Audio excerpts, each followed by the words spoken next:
After nga pala namin mag-asikaso ng ukay-ukay shoes namin, pumunta nga kami kagad dito sa Riverbanks para maghanap ng makakainan.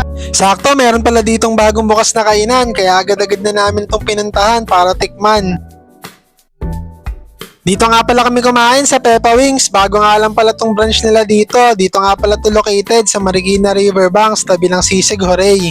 Pagdating nga namin dito, walang masyadong kumakain kasi anong oras na din, pasarado na yung mall, buti nakaabot kami. Dito nga pala namin naisipan kumain kasi bukod sa bago siya sa pandinig namin ay mahilig rin ako sa chicken wings. Bukod nga pala dito sa Riverbanks, meron din silang branches sa SM Marikina, SM Mega Mall, sa Mandaluyong, tsaka SM Bacoor. Meron nga pala sila ditong 16 flavors ng chicken.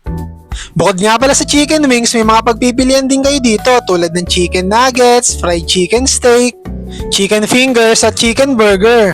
Automatic na pala may mga flavors yung mga yan pag in-order nyo, hindi lang chicken wings.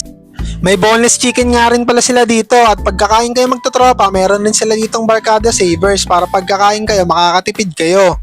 May rice meal nga rin pala sila dito, 2-piece chicken yung rice meal nila, pwedeng wings or boneless chicken.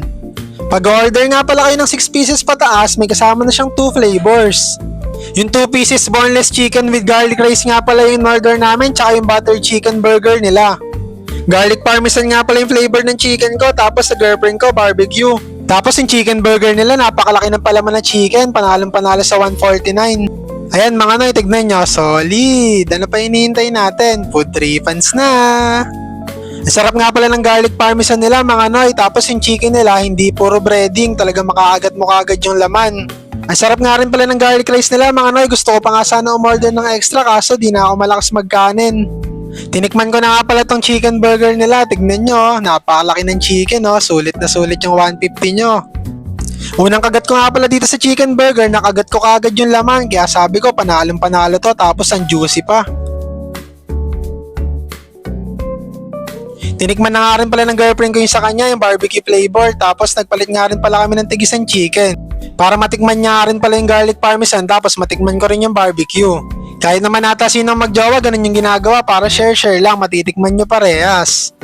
Kakapa-adjust nga lang pala niya ng braces niya, kaya daan-daan lang yan kumagat. Baka matanggalan ng bracket eh. Kaya sa mga magde-date dyan sa Valentine's, pwede nyo try dito, budget meal lang. O paano, food trippans muna kami. Ako nga pala si Yor, God bless!